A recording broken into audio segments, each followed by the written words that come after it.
Bonjour et bienvenue dans la suite de la deuxième saison des Destins flottants. Dans ce nouvel épisode, mon invité déconstruit le chemin de vie classique qu'un modèle sociétal nous impose à travers un témoignage intelligent, construit, touchant et vulnérable. Je suis ravie de vous présenter Perrine Rambaud.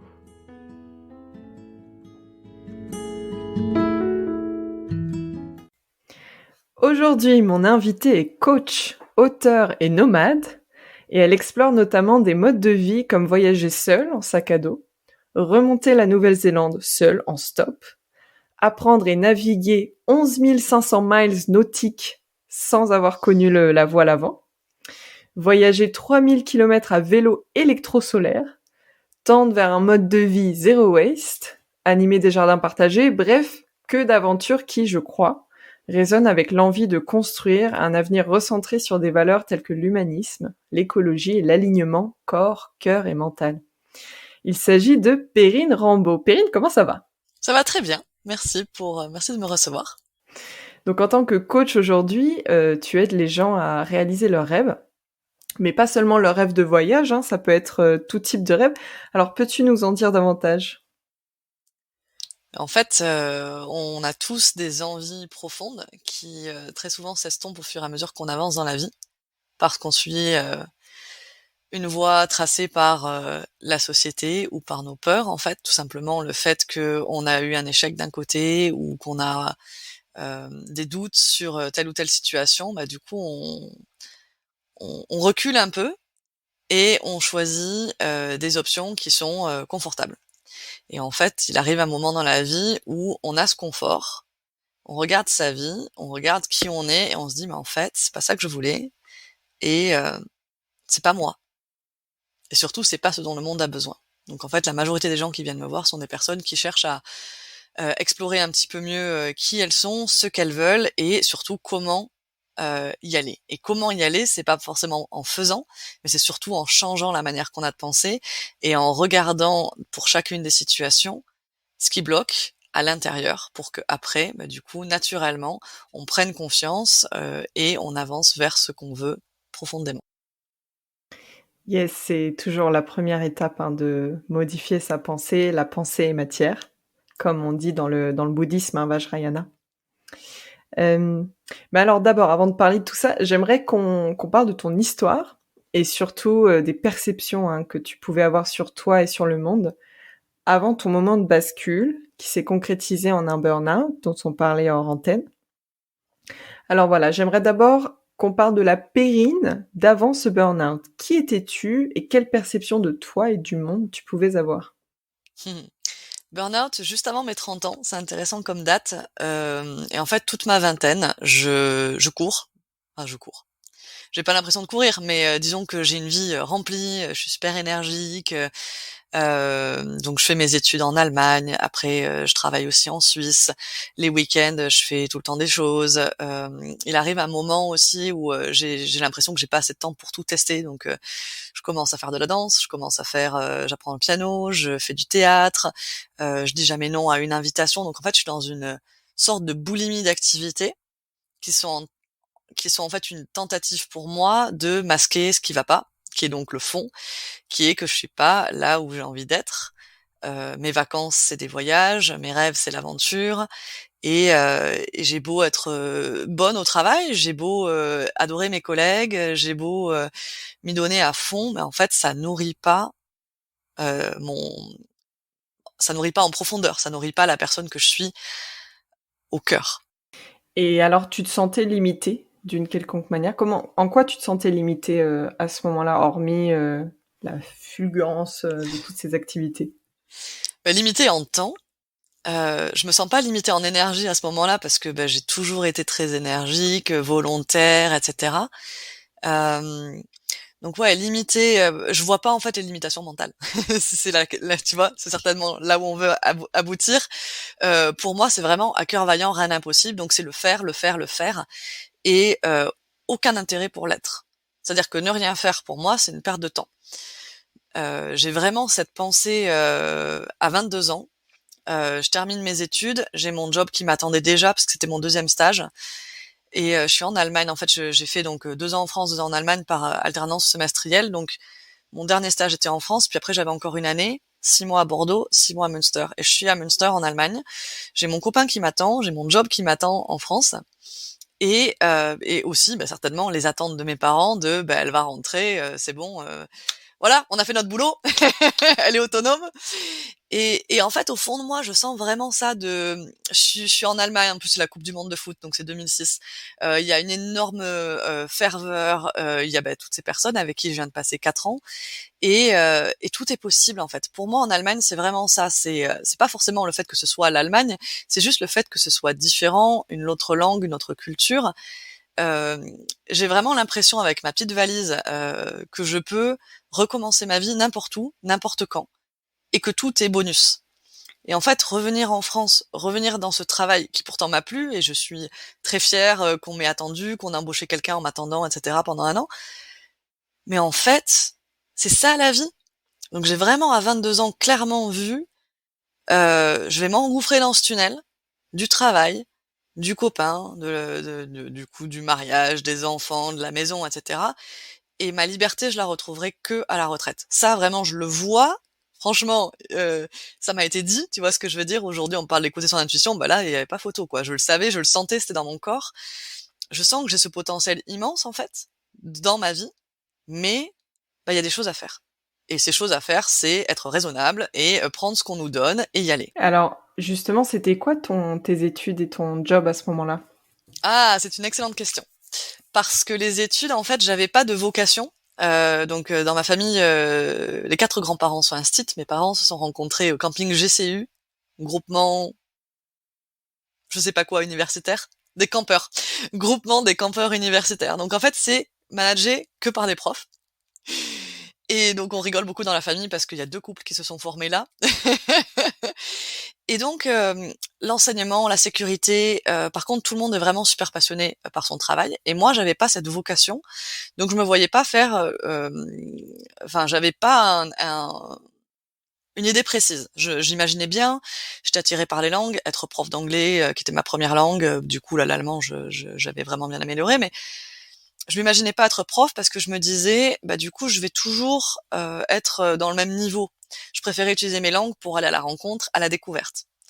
Donc, n'ayant pas vraiment une vocation, bah du coup, c'est la voie du milieu, la voie utilitaire de je veux utiliser mes langues et en même temps enfin faire un métier qui me rapporte de l'argent, évidemment. Donc, école de commerce. Tout simplement. Et ça, c'est vrai que c'est, bah, évidemment, papa, je t'embrasse, hein, c'est vraiment dans la famille ce qu'on m'a dit. Bah voilà, les langues c'est très bien, mais pas tout seul. Donc j'ai fait les 2. Mais comme j'aime bien les gens, évidemment que travailler en entreprise c'était super. Donc j'ai fait du marketing et de la communication, où j'étais en fait le lien entre l'usine, les ventes, le développement, enfin le laboratoire. Je travaillais dans l'industrie. Ce que je trouvais passionnant, c'est qu'il y avait vraiment beaucoup de choses techniques à apprendre, à découvrir. Donc il y avait vraiment tout ce côté curiosité satisfaite, en tout cas. Et surtout, ce que je voulais dire par là, c'est que il y avait toujours des choses à apprendre, il y avait toujours des choses nouvelles, il y avait l'aspect humain, et j'oublie en cours de route ce que je voulais dire par là. Oui, non, et voilà, j'étais aussi, en parlant allemand, toujours, puisque au niveau industriel, l'Allemagne et la Suisse allemande, c'est énorme pour les machines, pour les conférences, pour les salons, etc. J'étais toujours l'interlocuteur privilégié. Et ça, je trouvais ça génial, d'aller chercher l'information en un coup de fil, quand d'autres galéraient par email à avoir des réponses en anglais approximatives. Donc en fait, j'étais portée par tout ça ben voilà, je suis une adulte, je suis capable, je suis efficace, je suis appréciée, donc pourquoi dire non? Pourquoi dire non? Oui, je vois, c'était un peu, tu avais, comment on dit, sur un plateau d'or, quelque chose de tout tracé, pas pas une prison dorée, je dirais, mais en tout cas, un chemin bien sécure qui te valorisait et où en plus tu pouvais gagner de l'argent. Donc, ça pourrait faire rêver, hein. Et c'est très Mais tu intéressant que sentais, voilà, que c'était pas ce excuse-moi, oui, c'est très je intéressant que t'écoute. tu parles de ce plateau d'argent ou de cette prison dorée, parce que c'est quelque chose que mes clients me disent souvent. C'est-à-dire qu'ils ont réussi leur vie, mais au fond, ils se meurent. Et moi, c'était un fait pareil, c'est j'avais réussi dans la vie, mais j'étais pas en train de réussir ma vie. Et il y a une grande différence entre faire ce pour quoi on est bon et faire ce qui nous appelle intimement et au plus profond. Donc en fait, il y a pas de problème. Ce que j'ai fait, c'était super intéressant. Ça m'a énormément appris sur moi-même. Ça m'a donné une confiance qui m'a permis de faire la suite. Par contre, après, il faut avoir le courage de se dire bon, ok, là j'en ai fait le tour.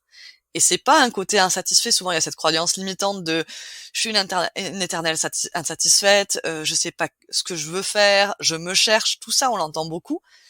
Mais c'est quoi le problème? On n'a qu'une seule vie. Pourquoi est-ce qu'on cherche pas encore et encore et encore? On n'est pas en train de trahir les autres ou de se trahir soi en écoutant ce qui nous met en joie. Donc voilà, pour répondre à ta question sur la prison dorée, parce qu'effectivement, c'est vrai que souvent on reste bloqué là-dedans sur le ouais, mais c'est ce à quoi je suis bon. Mais en fait, nos points forts, on peut les recycler à l'infini dans énormément de domaines différents et à nous de tester. Oui, non, mais exactement. Je pense que ça, c'est un point très important, c'est de pouvoir se dire qu'en fait, on pourrait exercer, je sais pas, 100 métiers dans une vie, que c'est ok, en fait, de tout le temps se chercher justement, et de vouloir se trouver, de tout le temps se poser des questions et de vouloir tester différentes choses. Je pense que c'est cette curiosité en fait qui crée notre richesse finalement. Et et les points forts, ils peuvent se retrouver, comme tu dis, dans d'autres métiers. Et même parfois, on n'a pas conscience de certains métiers. Ça me rappelle, je parlais justement avec un invité du fait que quand on est enfant, quand on veut travailler avec les animaux, on nous dit que la seule manière de travailler avec les animaux, c'est d'être vétérinaire. Mais en fait, pas du tout. Donc la compétence qu'on a, je sais pas moi, par exemple, de parler aux animaux, on peut la retrouver ailleurs que dans le métier de vétérinaire. Donc, ouais. Il faut être un enquêteur, en fait. Il faut observer. Et en plus, aujourd'hui, franchement, aujourd'hui, on a une telle capacité à aller voir et à aller interroger les personnes qui nous inspirent, les choses qu'on voit. Euh, c'est clair que c'est plus comment s'appelait le CIO, le Centre d'information d'orientation, où il y avait des vieux livres poussiéreux et où il y avait 3 options. Enfin, aujourd'hui, on va sur Internet, on peut taper n'importe quoi. Il y a plein d'articles de blog, il y a des podcasts, il y a des réseaux comme LinkedIn où on peut aussi C'est ça. aller poser des questions directement aux professionnels. Moi, je me rappelle avoir fait ça. Je me rappelle quand j'étais en Suisse, je pensais aller peut-être vers l'industrie pharmaceutique. Je sais pas pourquoi, mais et j'ai interrogé une personne en lui disant voilà, j'ai fait l'industrie, j'ai envie de tester autre chose. Et c'était une entreprise qui faisait des choses vraiment innovantes. Et elle me dit ouais, enfin tu sais, on se retrouve aussi vite enfermé dans sa propre niche. Et voilà, donc c'est intéressant d'avoir des retours. Après, on en fait ce qu'on veut. Mais allons explorer, parce que ce sera toujours mieux que de rester assis sur son canapé et de penser qu'on va trouver la solution sans se confronter au monde, sans se confronter aux autres, sans se confronter à soi-même évidemment. Donc ouais, non, tu as tellement raison. Et donc aujourd'hui, il y a plein de métiers aussi qu'on peut créer soi-même. Exactement. Je suis entièrement d'accord avec toi. Aujourd'hui, on a énormément d'outils. En fait, si demain on veut changer de vie, je pense qu'on a énormément à notre portée pour ce faire. Les podcasts, moi, c'est une mine d'or d'informations. Vraiment, j'y trouve ma plus grande source d'inspiration. Il n'y a pas un jour où j'en écoute pas. En fait, dès que j'ai un trajet en voiture, en train de marcher ou que sais-je, je mets toujours un podcast et à chaque fois, j'apprends énormément. Et à la fin des podcasts, je me dis, waouh, mais tout est possible. En fait, ça me redonne tellement de motivation et je pense que ça peut concrétiser vraiment, j'en ai la conviction, un projet professionnel. Moi, ça a concrétisé mon projet de podcast en tout cas. Mais oui, non, mais c'est clair, c'est clair, c'est clair. Je pense qu'il faut abattre aussi, tu vois, ce mur entre, justement, en parlant de conditionnement, quand dans sa famille, voilà, par exemple, moi, dans ma famille, prof. Déjà, des gens qui travaillent dans le privé dans ma famille, il y en avait pas beaucoup. Donc, quand tu sais pas que des gens le font, c'est impossible pour toi d'imaginer que c'est possible. Ou alors tu peux, mais comment tu vas aller aborder des personnes qui font ce que tu as envie de faire? Moi, un exemple que j'ai, c'est la traversée de l'Atlantique. J'ai décidé d'apprendre à naviguer pour traverser l'Atlantique. Je voulais vraiment vivre cette expérience de retraite dans un désert liquide, loin du monde pendant 2 semaines, 3 semaines. Et la première fois que j'en ai parlé, évidemment, c'était à mes parents. Et ben voilà, c'était évident. La réponse que j'ai eue, mais c'est dangereux, et si t'arrive quelque chose, etc. Ce que tu disais très bien dans un autre épisode où, voilà, les gens nous renvoient leurs propres angoisses. Donc là, en fait, c'était pas les personnes à qui il fallait que j'en parle. les personnes à qui il fallait que j'en parle, c'est des personnes qui le faisaient. Et en rejoignant un capitaine, puis un autre, je me retrouve à un moment aux Canaries. J'ai traversé déjà depuis l'Espagne jusqu'aux Canaries pendant 6 jours, donc première expérience hauturière. Et là, je suis à l'apéro avec nos camarades le catamaran d'à côté, et je les regarde, je les écoute, et je me dis, ben voilà, en fait, je suis des leurs. Pour eux, il y a pas, enfin, je suis pas juste une équipière, ou je suis pas la nana qui cherche à. Non, non, j'ai ma place, et je l'ai acquise. Et c'est intéressant parce que dans ma tête, je crois toujours pas que je suis capable. Pour moi, je me fais juste, voilà, les gens me font une faveur, mais c'est faux. Je veux dire, là, en plus dans ce cas-là, j'ai traversé seule avec le capitaine. On alternait toutes les 3 heures. Enfin, c'est moi qui barrais, c'est moi qui ajustais les voiles. Enfin, voilà quoi. Qu'est-ce qu'il me faut de plus comme preuve pour me dire j'en suis capable? Donc voilà, ça se passe vraiment dans la tête. Et sortir de ouais, mais je l'ai pas fait avant. C'est pas parce qu'on l'a pas fait avant qu'on n'en est pas capable. Mais ça, je suis entièrement d'accord avec toi et mon expérience au Brésil et dans d'autres pays même, me l'ont prouvé parce que en fait, quand vous avez un projet et que vous vous lancez dans le projet, les personnes qui vous reçoivent, elles font comme si vous étiez professionnel. Moi, j'ai eu beaucoup cette expérience où j'avais l'impression d'être considérée, comme quelqu'un qui avait énormément d'expérience et du coup, je n'avais pas le choix d'endosser le rôle, en fait. J'allais pas casser le truc en disant: «Ah bah non, en fait, vraiment, j'ai pas beaucoup d'expérience, aidez-moi». Non, parce que au fond, qu'est-ce qui m'empêchait? Et je pense que ça, c'est David Laroche, je crois, qui dit que quand on s'efforce à faire semblant, et ben, au bout d'un moment, on le devient vraiment, en fait. C'est plus du semblant. Ah ouais, le fameux fake it till you make it. Mais dans ce que tu dis, je pense qu'il y a aussi le côté confiance. C'est-à-dire que si on me fait confiance pour faire quelque chose, je veux me rendre digne de la confiance qui m'est accordée, et je veux prouver que ça marche. Mais si C'est la ça. personne n'a pas vraiment confiance en nous et a des doutes, elle nous ouvre la porte pour que on ait nous-mêmes des doutes. Donc ça, c'est vachement intéressant aussi de voir que dans nos entreprises, très souvent, on va promouvoir les personnes qui ont les compétences, mais pas les personnes qui ont les skills. Enfin, on parle de soft skills, mais qui ont comment est-ce que ça s'appelle, qui ont le savoir-être, en Oui. fait, de savoir tirer le meilleur des gens, de leur faire confiance et de lâcher. Et souvent, quand les managers sont très bons dans ce qu'ils font, bah, du coup, ils sont crispés et ils permettent pas à leurs équipes de vraiment s'exprimer, d'oser, de le faire différemment, parce qu'ils veulent contrôler, parce qu'ils ont déjà une idée de comment ça doit être fait. Et ça, c'est une horreur des deux côtés. Autant pour la personne qui dirige que pour la personne qui doit soumettre. Et ça, c'est super intéressant à voir. Je pense que la confiance en soi, elle vient pas forcément du faire, c'est vraiment un état d'être, mais ça nous est aussi beaucoup renvoyé par les autres. Donc si on est en confiance par rapport à ça, même si on transmet la confiance aux autres, tout le monde gagne, en fait. Exactement. Alors, j'aimerais qu'on revienne un petit peu justement sur, ce point de bascule que tu as eu, hein, ce burn-out, ce marasme d'émotions, extrêmement négatives, lourdes et difficiles. Qu'est-ce qui à ce moment-là a pu chuter? Mmh. Et là, quelles croyances ont été bousculées? Ouais, alors c'est super intéressant parce que je te disais, ça s'est produit juste avant mes 30 ans, et quelques mois auparavant, je me disais: «Ah, 30 ans, l'heure du bilan, non, je pense pas que je referai des choses différemment.» Donc j'étais vraiment dans le truc de: «Ouais, je suis contente de là où je suis, machin.» Enfin, en clair, je voyais les choses depuis ma fenêtre, n'est-ce pas?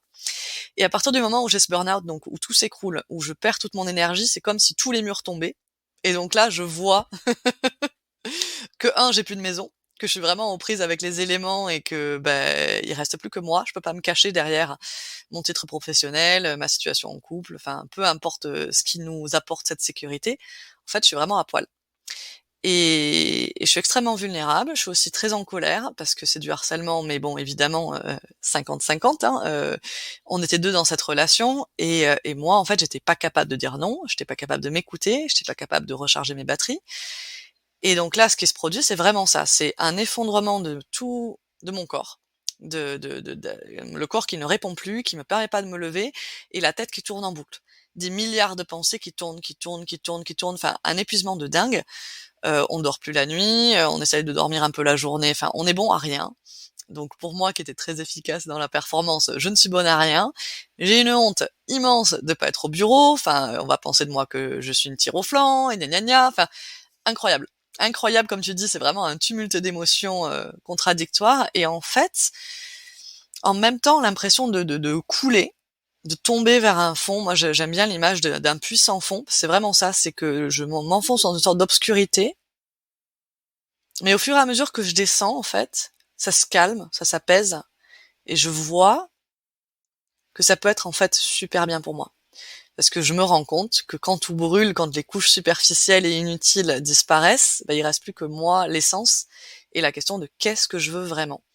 Et ce qui aide aussi, je pense certainement dans cette situation de burn-out, c'est que quand les gens nous voient au plus mal, c'est plus facile pour eux d'accepter on a besoin de changement. Parce que là, c'est évident. Donc ça m'a aussi énormément aidé. C'est-à-dire qu'avant, j'essayais de faire des choses, mais c'était pas assez gros. Le mur était pas assez près de mon nez pour que je me rende compte que c'était vain et que j'avais besoin d'actions un peu plus ambitieuses.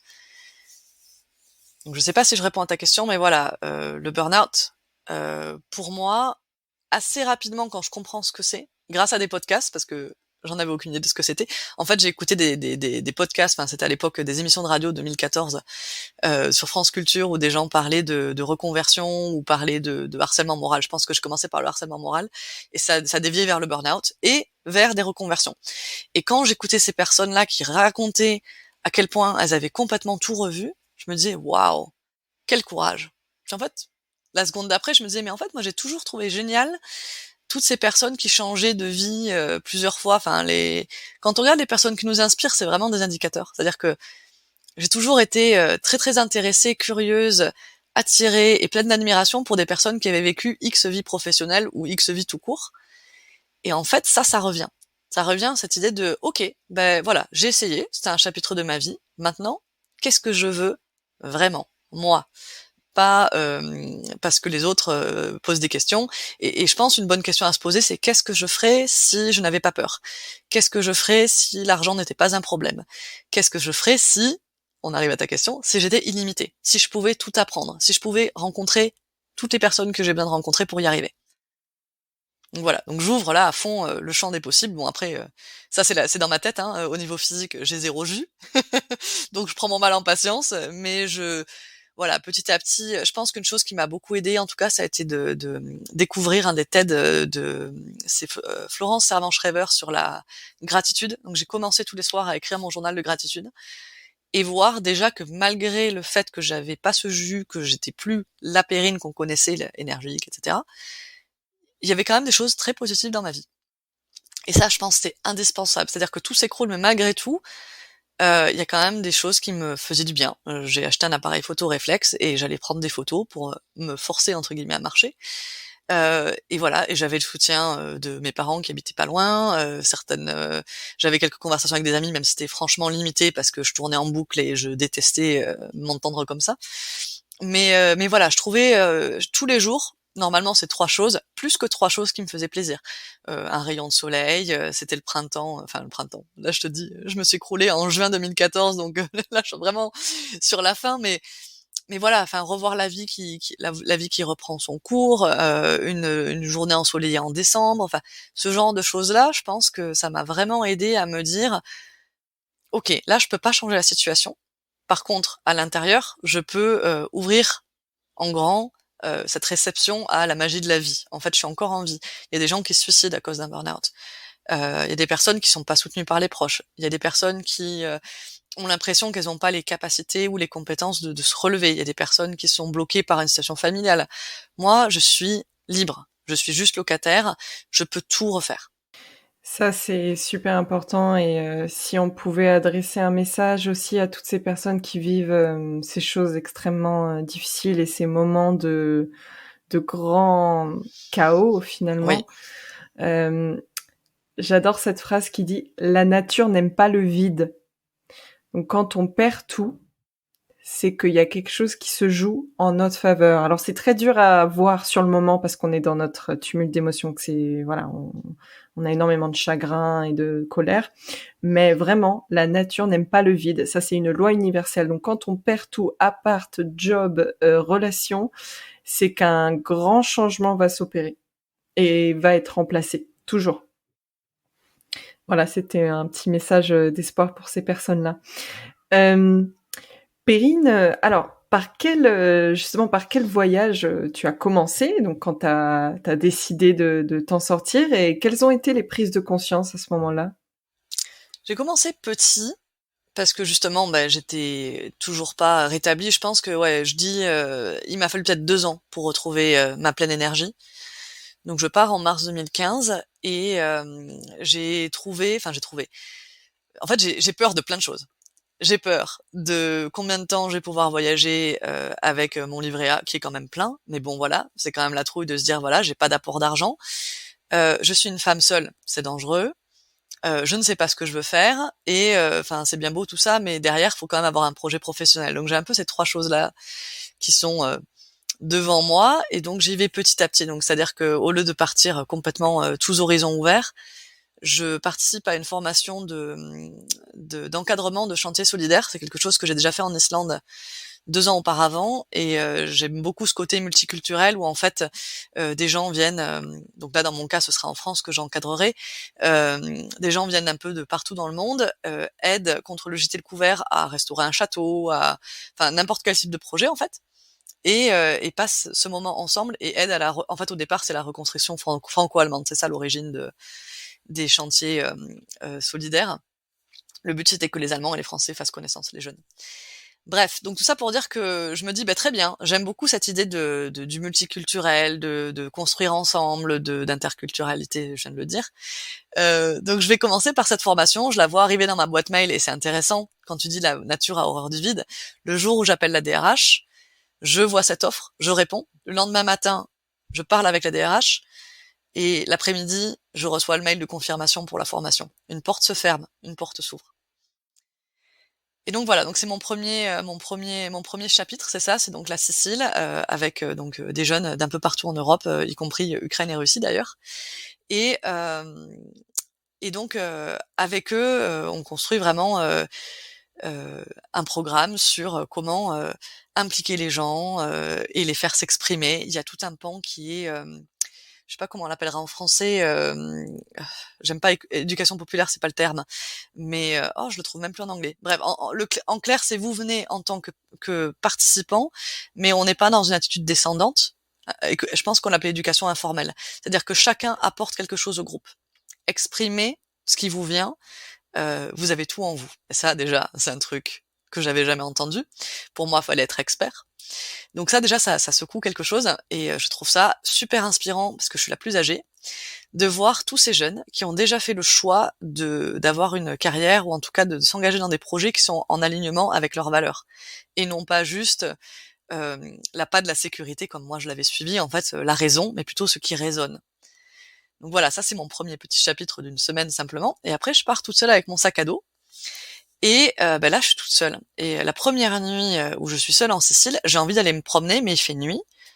Et je me dis, non, en fait, je peux pas faire ça. Je peux pas me promener seule dans la rue. Voilà. Et donc ça, c'est vraiment un truc où voilà, on est en plein dedans, là, je me sens limitée. Je dis, mais pourquoi moi, en tant que femme, je peux pas le faire? Si j'étais un homme, pourquoi est-ce que j'aurais, entre guillemets, cette autorisation vis-à-vis de moi-même, mais aussi dans le regard des gens, d'être pleinement libre, de pleinement me mouvoir quand je le veux, où je le veux, de la manière que je le veux. Et 2 jours après, je suis dans la vallée des temples à Agrigente et je suis en train de prendre des photos, le soleil se couche, tout ça, et il y a un homme qui vient et qui me propose de prendre une photo. Je suis: «Ah ouais, super l'approche, machin». Je suis un peu sur ma défensive, tu vois? Et sur mes gardes et en fait, on commence à échanger et donc il s'appelle Juan, il vient d'Espagne, il vient de faire un tour du monde, et en fait, c'est juste génial parce que c'est quelqu'un qui a fait cette expérience de voyager avec d'autres personnes, chose que j'ai lue sur des blogs, dont je sais que plein de gens le font, mais c'est ma première fois. Et donc en fait, c'est même moi qui lui propose d'aller manger ensemble et le lendemain, il est très très soft en me disant: «Bon voilà, je m'en vais d'ici 1 heure, si tu veux me rejoindre». Il avait une voiture, il me proposait qu'on continue ensemble. Et j'ose me faire confiance. J'écoute cette petite voix intérieure qui me dit: «C'est bon, tu peux lui faire confiance, vas-y».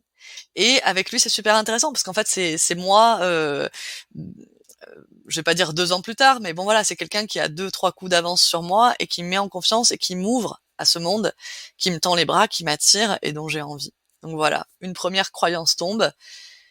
Je ne et je pense que la croyance, c'est plutôt celle-là, c'est pas forcément «c'est dangereux d'être une femme», c'est je ne m'autorise pas à écouter mon intuition. Je m'autorise pas à me dire que j'ai les propres solutions pour moi-même. J'attends pas qu'elles viennent de l'extérieur et qu'on me dise c'est bien, c'est pas bien, fais-le, le fais pas. OK, super. Et par rapport à l'argent, justement, quand tu as Mmh. commencé à voyager vraiment en autonomie, sur des longues distances, comment la sécurité de l'argent et la finance de tes voyages, Ouais. enfin la croyance autour de l'argent a pu se modifier, en fait? Comment tu as fait? Ouais, alors ça c'est pareil, c'est aussi progressif évidemment. En fait, la confiance, comme dans tous les domaines, hein, elle grandit en avançant par l'expérience. Donc au début, en fait, je voyage un peu comme une touriste, c'est-à-dire que après la Sicile, je vais voir des amis à Berlin. Donc là, je suis encore un peu toujours dans le même type de vie, entre guillemets salarié. Enfin voilà, on va faire des brunchs, on va au resto, enfin la vie que je connaissais.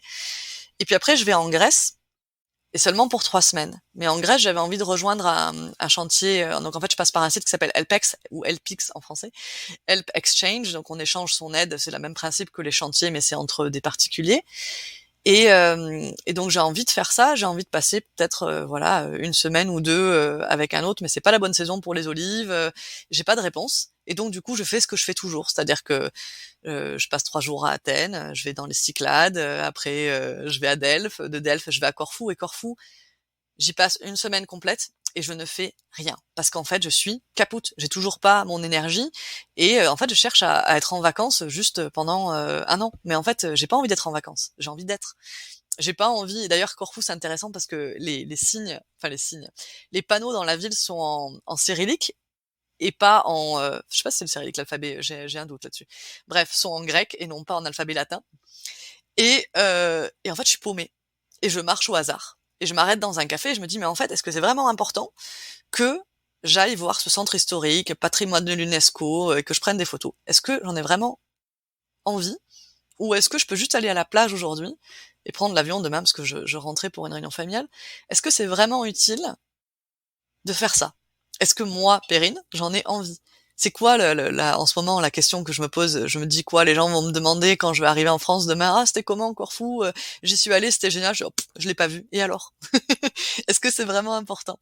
Donc voilà. Donc en Grèce, c'est cette prise de conscience que non seulement si je veux, donc pour l'argent, pour répondre à ta question, hein, non seulement si je veux durer longtemps, je peux pas le faire en mode touriste, mais surtout ça ne me nourrit pas. C'est pas ça que je recherche. Je recherche pas à aller prendre X photos de X trucs. Non, non, ce que je veux, c'est rencontrer les gens. Et mes plus belles rencontres, d'ailleurs, en Grèce, c'est dans un bus avec un homme qui a 60, 70 ans, que je retrouve le lendemain, il m'invite à boire le thé et il se plaint. Il me dit, mais tu vas à Météora et après Corfou, tu vas y passer une semaine, mais à Delphes, tu passes qu'une seule nuit. Et il a tellement raison et j'aurais tellement eu envie de passer plus de temps avec lui. Donc voilà, c'est ce voyage émotionnel plus que ce voyage de touriste qui est plus sur cocher des cases. En fait, ça c'est ma performance, c'est ma vie d'avant dont je veux sortir.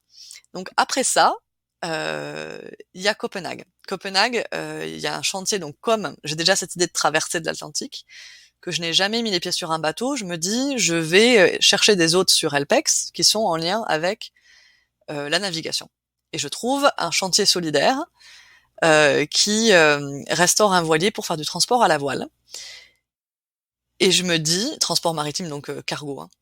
Et je me dis, bah super, allez, j'y vais. En plus, l'équipe est multiculturelle. Il y a enfin, il y a un Français, il y a des Grecs, il y a des Italiens. Enfin, il y a de tout. Donc c'est tout à fait mon arche de Noé. Et je les rejoins. Je pense y aller pour une semaine parce que j'en sais rien. Voilà, si ça me plaît, je reste. Si ça me plaît pas, je m'en vais. Et j'y reste 2 mois. Et après, je reviens en France pour un mariage. J'y retourne à nouveau pendant un mois. Et c'est super intéressant, c'est ce qui se joue là, parce que c'est la même chose. C'est amener qui vous êtes et partager à hauteur de ce que vous pouvez donner. Et moi, je suis là très germaniste, très managériale, et je veux organiser. Il y a un festival qui est organisé et je suis: «Ah non, non, mais là, on n'est pas dans le sujet, il faut faire des communiqués de presse, il faut publier sur le blog, sur les réseaux sociaux, il faut parler avec tous les passants qui passent, il faut aller chercher des financements». Enfin voilà, je suis vraiment dans le faire, faire, faire, faire. Et c'est super intéressant parce qu'en fait, je m'aperçois que je vais passer du temps sur un ordinateur à essayer d'organiser tout ça, puisque j'ai les compétences, ils sont tous plutôt des scientifiques. Mais en fait, c'est pas ça que je veux. Ça, je sais faire. En fait, il s'agit pas de ce que je peux apporter au projet, mais de ce que le projet peut m'apporter aussi. Et j'ai beaucoup plus de plaisir à poncer et à peindre et à calfater que à faire ça en fait. Donc ça c'est une grande claque pour moi aussi. Et l'autre aspect, c'est que quand ils font ce festival d'ouverture du projet et qu'ils proposent des ateliers vraiment divers et variés, dressage de chiens, photo argentique, mais bon après il y avait quand même des choses en lien, hein, ou danse, salsa, enfin et autres. Je vois vraiment qu'en fait moi je suis incapable d'aller proposer de faire une animation sur quelque chose que j'apprécie parce que je suis pas experte, parce que j'ai pas ce saut de je suis compétente, voilà. Et donc ça c'est super intéressant pour moi à voir que je suis encore dans prouver par le faire et faire ce pourquoi je suis compétente et le reste même si ça m'intéresse, j'ai pas l'impression que je suis légitime. OK, ouais, non, super intéressant. Par contre, par rapport à l'argent, en Je fait, me disais la comment même chose. Je t'ai pas répondu. Donc Copenhague, sur le bateau donc ils nourrissent, nous logent. Et en nous nourrissant, en fait, ils nous nourrissent en allant faire ce qu'on appelle du dumpster diving, qui est en fait plonger dans les poubelles. Et ça, c'est assez incroyable de le vivre, surtout à Copenhague, tous les jeunes font ça, la vie est extrêmement chère, donc les étudiants le font tous. Il y a un gâchis immense, et aller dans les poubelles de supermarché, tout est empaqueté proprement. Enfin, franchement, on fait pas les poubelles, on va juste se servir dans les invendus. Et il y a des fois, on a récupéré 15 kilos de fraises ou de cerises. Et non pas qu'ils étaient gâchés, c'est juste qu'en fait, il y avait la nouvelle Zapro qui était arrivée. Donc en fait, ils mettent le plus frais en rayon. Et c'était du bio. Enfin bon, voilà, c'était un truc de dingue. Donc ça, déjà, se rendre compte qu'on pouvait vivre avec rien. Donc moi, en fait, quand je suis sur le bateau, je donne mon temps. J'ai pas de transport, j'ai pas d'hébergement et j'ai pas besoin de me nourrir. Et de voir que pendant 3 mois, je peux vivre avec, je sais pas moi, allez, j'en sais rien. Même peut-être que j'ai dépensé que 300 euros, j'en sais rien. Quand je pars, du coup, je leur fais un don en me disant, ben voilà, ça va servir à leur projet. Donc j'ai ça en tête. Là, j'ai compris, j'ai ressenti que l'abondance, elle était disponible, elle était possible. Et donc ce que je fais, parce que j'arrive à la limite de mes 31 ans, je demande un permis vacances-travail pour la Nouvelle-Zélande, qui est l'endroit où je rêvais d'aller, mais 3 semaines en août, c'était juste pas possible. Ça valait pas le coup écologiquement et après au niveau simplement de présence. Et donc en Nouvelle-Zélande, c'est un haut lieu du LPEX justement et du woofing. Je me dis, je vais faire que ça. Et donc sur la Nouvelle-Zélande, je prends, en fait, plus on voyage longtemps, moins on dépense d'argent. Donc je prends vraiment tout ce temps pour rejoindre des personnes, les aider contre le gîte et le couvert. Quand j'arrive à Auckland et que j'ai des démarches à faire, je suis fille au père, là je suis rémunérée.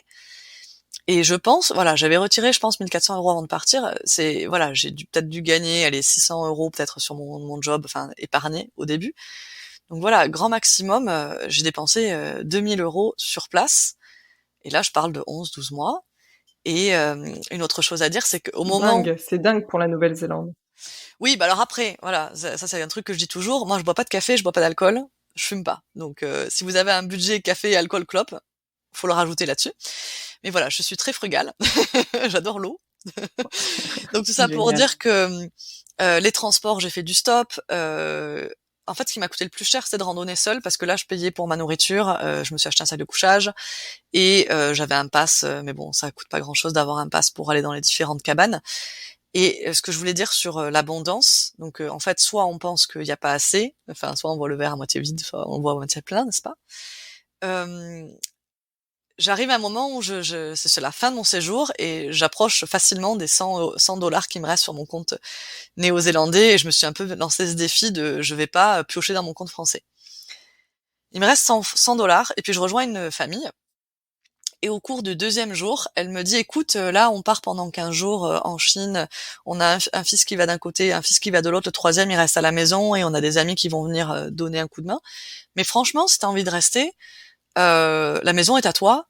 Le cottage, il y a 2, 3 réservations, c'est pas grand chose.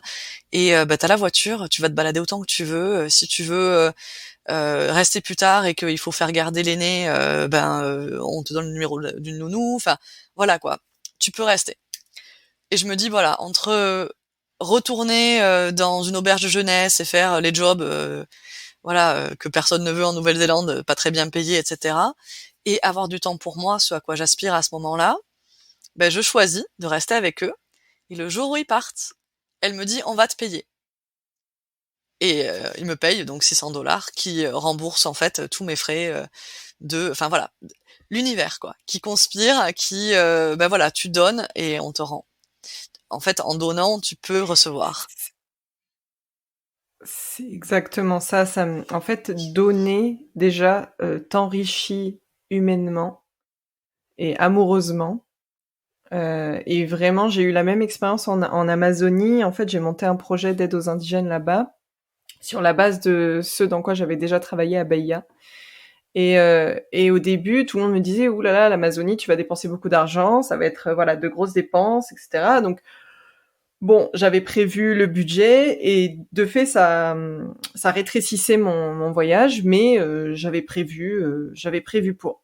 Et puis finalement, sur place, comme bon déjà j'avais ce projet d'aide, etc. Aux indigènes, je n'ai pas payé une seule fois ni mon hébergement et très rarement la nourriture parce que je me faisais tout le temps inviter, parce que les gens croyaient en mon projet, parce que et là je me dis waouh, en fait la puissance du don, c'est dingue, c'est vraiment s'abandonner au don. En fait, l'univers, la nature, la vie nous le rend mais 10 fois plus. Mmh.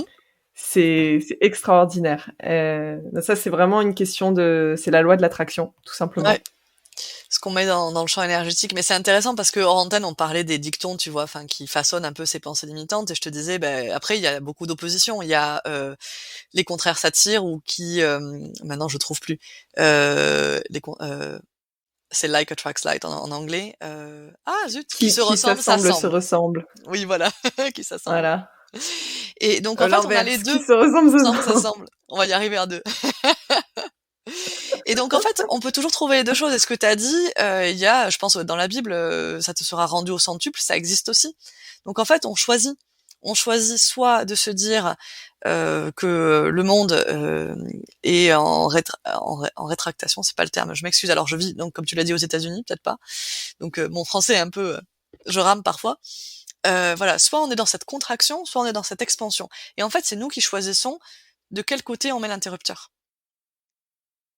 Et pareil, quand j'ai fait du stop, j'avais vraiment cette inquiétude au début en me disant: «Oh là là, ça y est, j'ai tellement de chance dans ma vie, ce matin, je vais faire du stop, je vais mal tomber, machin». Mais c'est faux. Et d'ailleurs, j'ai eu cette conversation avec un couple et 2 enfants qui m'ont pris en stop et qui me disaient: «Mais pourquoi ta chance s'arrêterait? C'est toi qui l'as créée».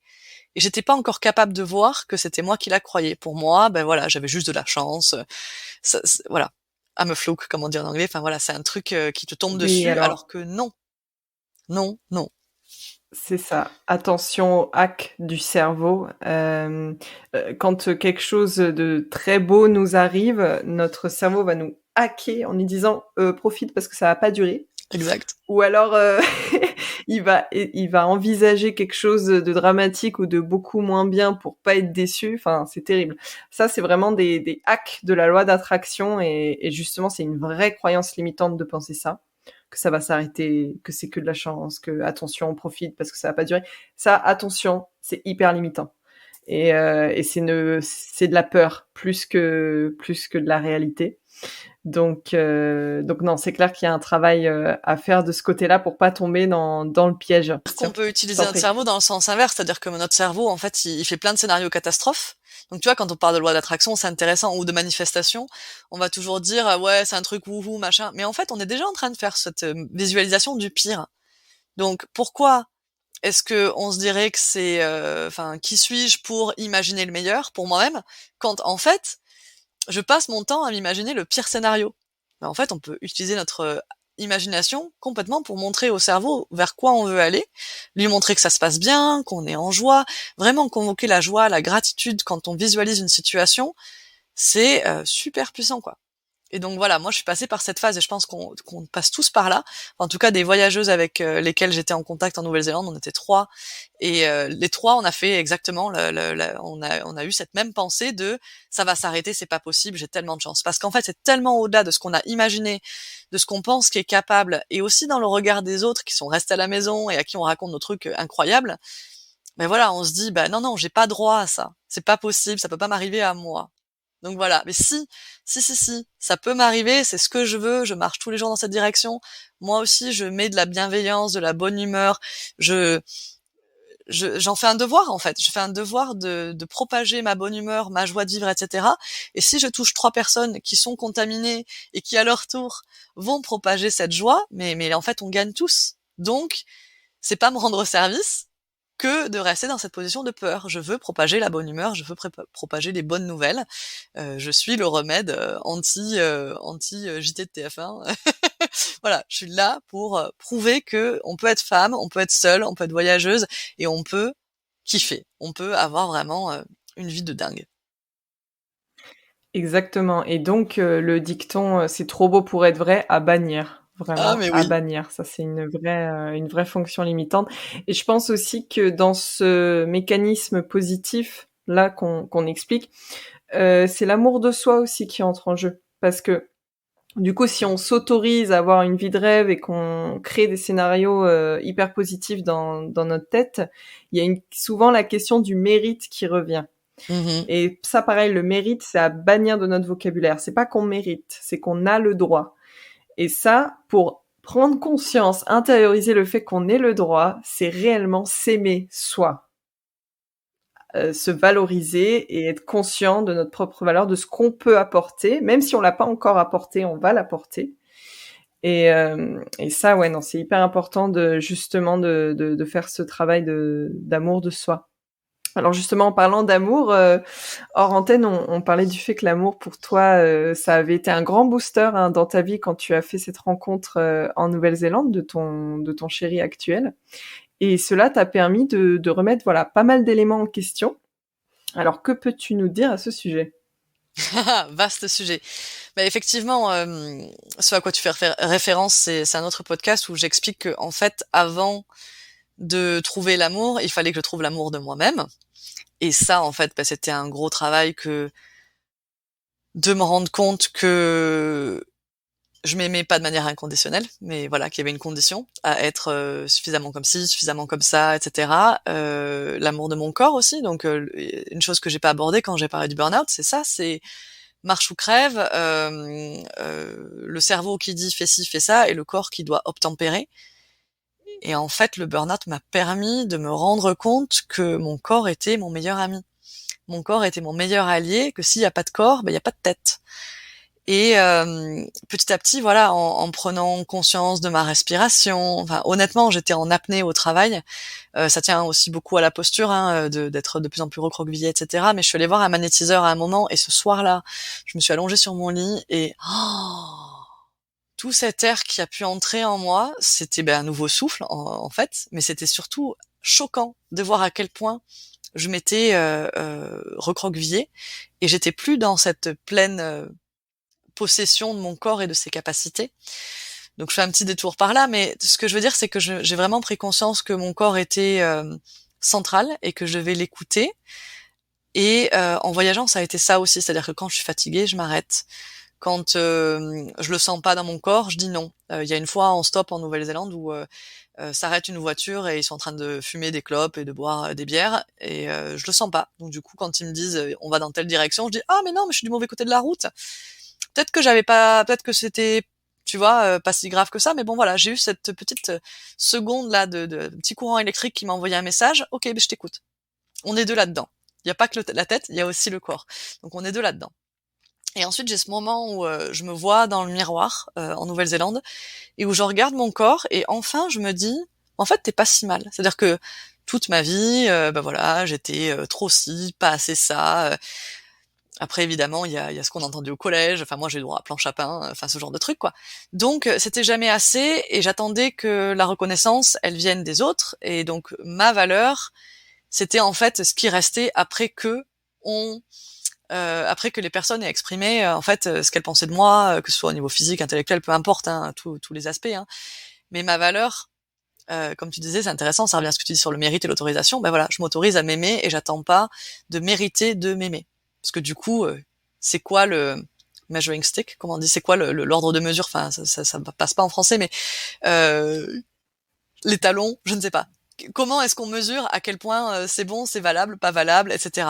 Parce qu'en fait, si on est des internals insatisfaits, si on est des perfectionnistes, si on est peu importe, ce sera jamais assez. Donc, pour moi, ce gros travail, c'était d'abord de m'aimer moi, évidemment, le voyage, c'est se rencontrer soi par rapport aux autres. Donc, quand je vais chez les gens et que je ne suis plus dans cette identité professionnelle, etc., mais que je suis moi, Perrine, qui vient, qui aide. Et je l'ai vu avec les autres chez lesquels j'étais, c'est que je venais parfois pour tel projet, puis en fait, je proposais autre chose. Et puis, et tu ferais pas ci, et tu ferais pas ça. Ah, pourquoi pas? Et en fait, en étant pleinement moi, en me proposant tel que je suis, mais ça, c'est extrêmement libérateur. Je ne porte plus un masque, je ne joue plus un rôle. J'avais cette difficulté quand j'étais au pair à Auckland, c'est que le père, on se parlait beaucoup, mais je savais pas mettre la limite entre l'amitié et la relation employé-employeur, et j'étais mal à l'aise là-dedans, alors qu'en fait lui il s'en fichait. Et en faisant toutes ces aventures où j'allais chez les gens, en fait eux ils m'accueillaient en tant que Perrine, Perrine, pas Perrine, étiquette. Et donc ça c'était vraiment génial. Donc je reviens à ce que tu disais sur l'amour. Je suis pleinement moi, rien ne me manque, j'ai pas besoin de, allons-y pour les dictons, j'ai pas besoin de ma moitié, puisque je suis pleine et entière, j'ai pas besoin de quelqu'un pour venir me rendre pleine, et affirmer. Je suis moi, en pleine puissance, j'assume mes rêves, j'assume qui je suis, ce que je fais, ce dont j'ai envie, et donc là, on est en mars 2016, donc ça fait 1 an que je suis partie. Je suis entre 2 voyages à la voile avec un capitaine que j'adore, on prend les jeunes dans la nature pendant 5 jours, et c'est juste génial. Et donc, entre 2 voyages à la voile, je prends mon petit sac à dos, je mets beaucoup trop de nourriture dedans, j'ai aucune idée de quoi prendre, et je pars pour 6 jours. Et la première cabane où je m'arrête, il y a 3 Californiens qui étaient en train de jouer du reggae, je me dis, oh là là, moi qui voulais être dans le silence et marcher tranquillement. Puis ils coupent la musique et ils me posent plein de questions. Depuis quand t'es là? Qu'est-ce que tu fais? Ça fait 6 mois que t'es ici. Ah, t'as fait de l'apiculture. Ah, tu fais du stop. Ah, tu veux traverser l'Atlantique à la voile. Ah, tu parles 4 langues. Enfin voilà, en fait, toutes les questions qu'ils me posent, je fais des réponses simples, hein, mais pour eux, c'est waouh, waouh, waouh, waouh, waouh. Ce qui me pose un petit peu un problème parce que j'ai pas besoin ni envie à ce moment-là d'attirer qui que ce soit. Mais en fait, c'est ça, c'est que je suis vraiment... Et tu randonnes seul aussi, ça les impressionne, alors que c'est en fait le premier jour, tu vois. Mais bon, voilà, j'ai osé, je suis pleinement moi et je kiffe. Et donc ça, bah, c'est communicatif. Et donc dans les 3, bah, il y en a un à qui je plais vraiment beaucoup, qui donc est aujourd'hui mon mari, hein, on va spoiler tout de suite. Et je l'aurais pas attiré à moi, en fait. Enfin, en tout cas, j'aurais pas attiré cette qualité de relation si j'avais pas moi-même, au départ, été indifférente. C'est un concept en coaching aussi d'être, je sais pas comment le dire en français, d'être non attaché au résultat. Ça passe pas très bien en français, mais c'est vraiment ça en fait, faire les choses par rapport à nous-mêmes et pas par rapport à une obligation de résultat. Et en fait, c'est ça. Moi, je suis partie marcher parce que j'avais envie de marcher. Je voyage parce que j'ai envie de voyager. Je fais de la voile parce que j'ai envie de voyager. Je suis pas là pour épater la galerie. Je suis pas là pour prouver quoi que ce soit à quiconque. Par contre, à moi-même, oui, c'est mon chemin pour trouver ma confiance, c'est mon chemin pour m'affirmer. Et après, c'est cherry on the cake. Et c'est une discussion que j'ai avec une amie d'ailleurs qui me dit, Perrine, dans ton couple, tu ne seras jamais que le gâteau et l'autre personne n'est que la cerise. C'est pas moitié-moitié, c'est on apporte chacun 100% et après on crée un espace entre les deux où on ajoute quelque chose et la relation, en fait, je crois que c'est Thomas d'Ansembourg qui dit ça, il y a je, il y a toi et il y a nous. Comment va nous? Comment est né nous? Enfin, il a je trouve super intéressant ce qu'il dit là. En fait, nous, c'est une personne 3 à part. personnes. Ouais. Et ça, je trouve vraiment génial à voir. Et très souvent, on veut se fondre dans l'autre. On veut que l'autre se fonde en nous. Et on est dans des attentes et des allers-retours et des douleurs qui sont incroyables. Donc, voilà. Mon message, ce serait ça, c'est d'abord s'aimer soi-même. Vas-y, vas-y. Très intéressant, justement, le thème de la fusion, qui viendrait d'ailleurs, bon, d'après un bon nombre de courants thérapeutiques, qui viendrait en fait de la fusion avec la mère dans l'utérus, et donc l'épreuve de la séparation qu'on essaye de retrouver dans l'amour. Alors l'épreuve de la séparation, bon, ça peut être la mère au sens purement biologique du terme, ou alors au sens divin, dans l'incarnation dans la matière. Quand l'âme s'incarne dans la matière, en fait, on vit une séparation avec un monde divin, puisque le corps et l'esprit ne sont que le filtre finalement de quelque chose de beaucoup plus grand. Et donc l'amour, enfin pour moi la relation amoureuse, celle qu'on vit vraiment, où voilà, il y a aussi de la sexualité, etc. C'est vraiment, je pense, l'expérience spirituelle la plus accessible à l'être humain. Et donc il y aurait ce danger à vouloir fusionner avec l'autre Et c'est là qu'on ne respecte pas ce que l'autre est et qu'on respecte pas non plus ce que nous on est, qu'on a du mal à exprimer ses besoins parce qu'on pense que l'autre connaît nos besoins alors que pas du tout. Et ça, c'est hyper important, ce que tu soulignes. Je pense que dans l'épreuve justement de la séparation, il y a cette distance à garder qui passe effectivement par l'amour de soi. Indispensable. Ouais, et dans toutes les relations, même amicales en fait. Hein. Savoir respecter ça, je suis contente, tu vois, que qu'il y ait cet engouement pour le développement personnel et qu'il y ait de plus en plus d'infos là-dessus. Savoir avoir des limites et savoir les faire respecter. C'est-à-dire que si moi je dis pas non, ben en fait je laisse les autres me piétiner, je me sens pas bien, je ne leur donne pas ce dont ils ont besoin. Donc non, soyons clairs, soyons francs, expliquons évidemment la communication non violente, hein, mon besoin, ce que j'entends, ce que je ressens, et non pas le tu. Tu m'as fait ça, tu m'as dit ça. Non, non, non, c'est moi qui t'ai laissé venir jusqu'à moi.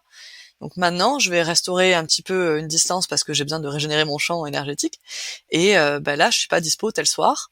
Mais par contre, je suis ravie de te trouver, qu'on se retrouve peut-être après-demain ou de telle façon, etc. Donc il y a toujours des solutions et sortir de cette. Je pense qu'il y a aussi ce côté gagnant-perdant. Quand on dit non aux autres, on a l'impression qu'on les rejette ou que si nous on dit oui, on perd.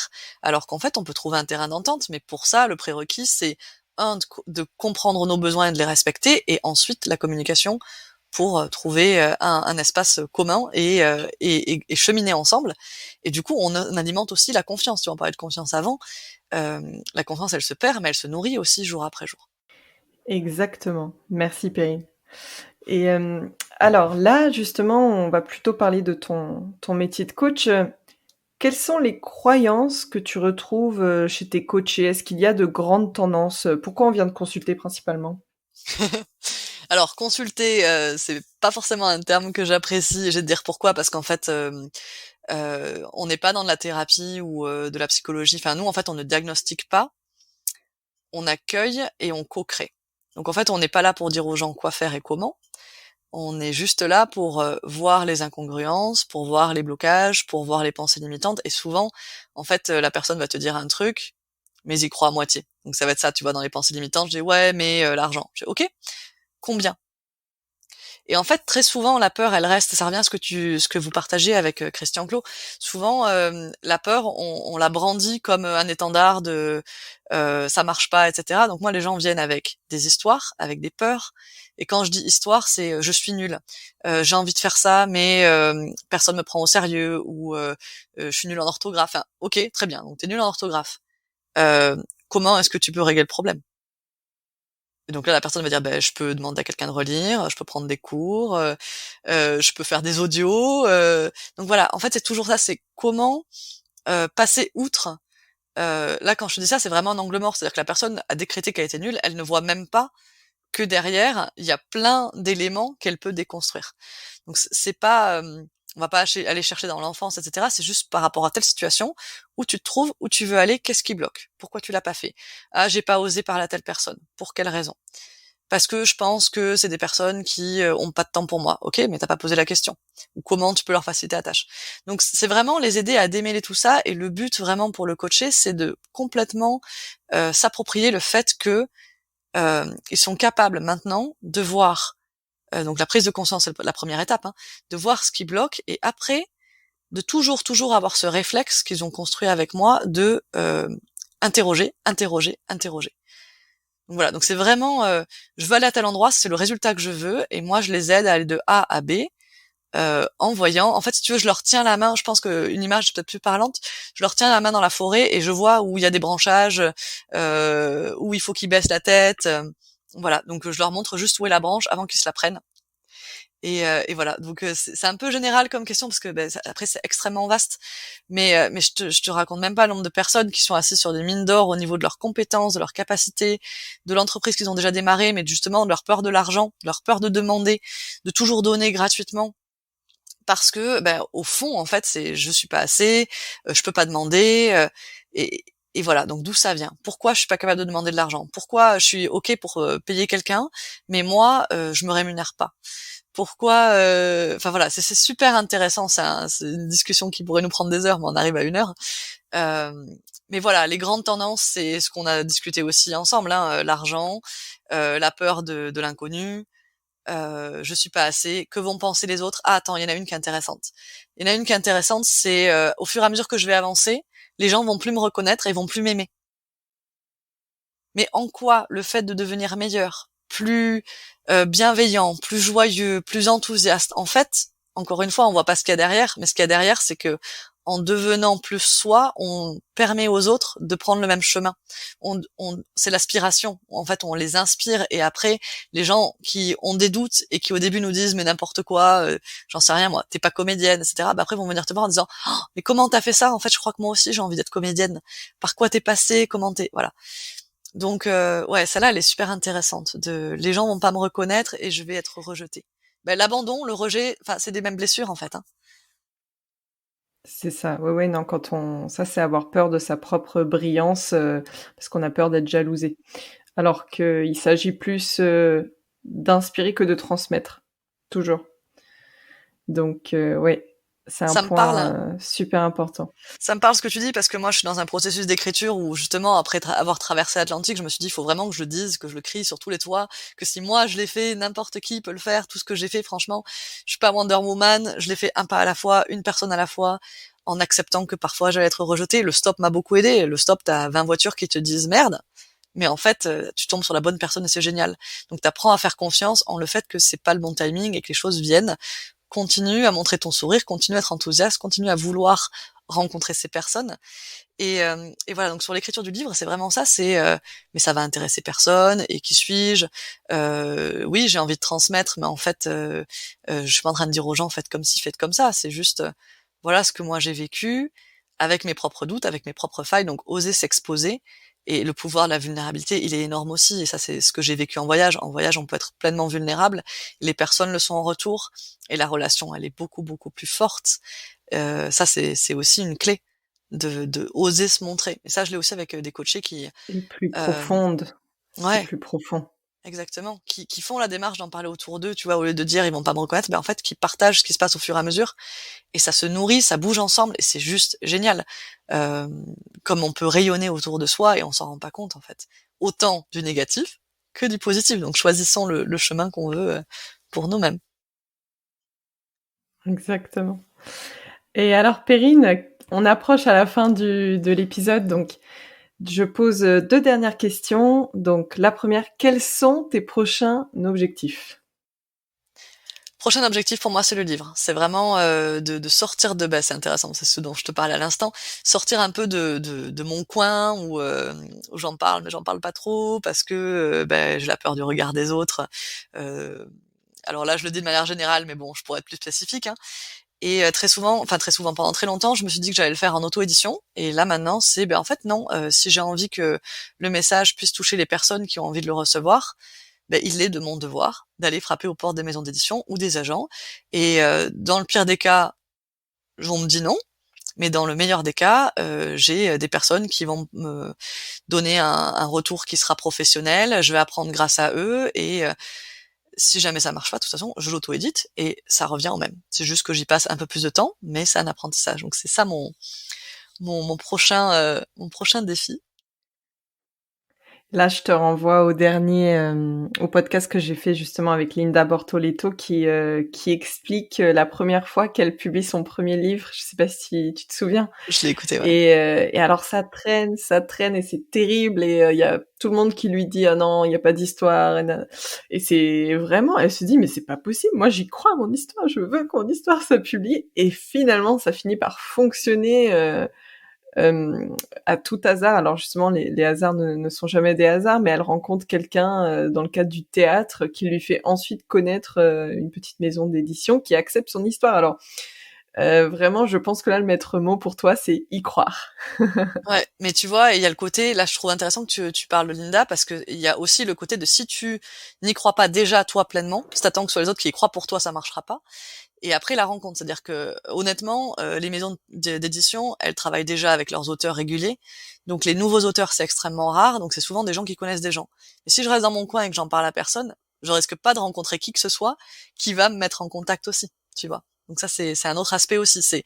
Je le dis sur ma méthode pour réaliser les rêves que j'ai sur mon blog, le proclamer, quoi. Oser le dire haut et fort, parce que déjà, on se sent responsable vis-à-vis de nous-mêmes. Enfin, on se colle la pression. C'est le fameux accountability en anglais. Mais surtout, si on le dit haut et fort, ben en fait, on se met dans une situation où maintenant, faut que j'aille jusqu'au bout. Et du coup, tant qu'à faire, puisque j'ai pas le choix et je veux pas échouer, je vais mettre tous les moyens que j'ai à disposition. Enfin, je vais me saisir de tout ce que j'ai, en fait. Exactement. Et alors, dernière question, donc penses-tu que nous sommes illimités? Alors, il y a plusieurs réponses à ta question. Je trouve effectivement, il y a le plan physique où je suis entre les deux. Pour moi, je suis super inspirée par plein de personnes handicapées, amputées, qui font des trucs de dingue. Par contre, effectivement, il y a un truc contre lequel on peut pas lutter, c'est qu'un jour on va mourir. Donc on a un temps limité. Par contre, après, au niveau de nos capacités intellectuelles, enfin, je trouve super intéressant qu'aujourd'hui on parle beaucoup plus de neurosciences. On peut vraiment créer ce qu'on veut en fait avec notre tête, avec notre cerveau. Notre cerveau, c'est un gros feignant qui aime être en économie d'énergie, qui pense les mêmes pensées en boucle, etc. Mais si on arrive à le prendre à son propre jeu, comme je te disais, avec des visualisations, en changeant notre pensée, parce que notre pensée de base va créer une émotion qui va générer l'action, qui va générer le résultat. Mais en fait, si on comprend que on agit en haut et c'est nous qui choisissons quelle pensée on implante dans ce cerveau pour que tout le reste suive, là, c'est illimité en fait. Après, évidemment, on n'est pas en train de dire je veux être cosmonaute demain ou à 90 ans, mais il y a plein de choses qui nous appellent et on le ressent. Et si, franchement, ça c'est un truc qui est super important, si on a la graine, enfin si on est inspiré par quelque chose, c'est que on n'a pas encore trouvé le chemin, mais qu'on a la capacité d'y aller. Et ça, c'est vraiment quelque chose qui m'est resté. C'est mon apiculteur qui m'avait dit ça, parce que je lui montrais un truc, et c'est vrai. Ça s'est prouvé depuis. J'étais passionnée par les gens qui changent de vie, j'étais passionnée par plein de choses, et ce sont des choses que j'ai réussi à réaliser.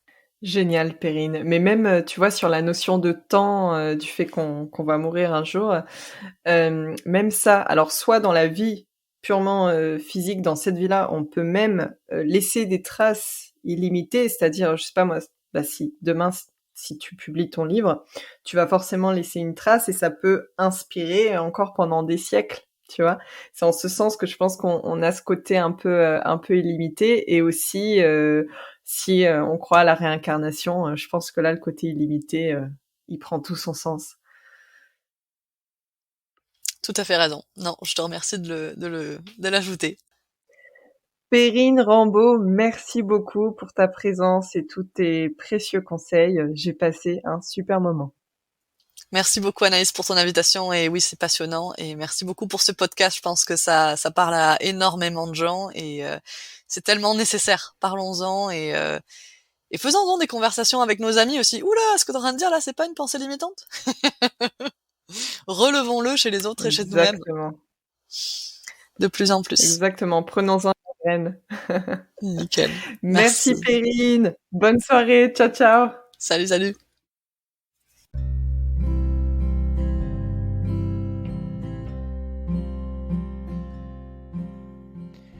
Merci d'écouter Les Destins Flottants. Favorisez sa diffusion en l'annotant et en le commentant sur les plateformes de streaming et en le partageant autour de vous. Une mention en story, ça fait toujours plaisir. Merci et à bientôt!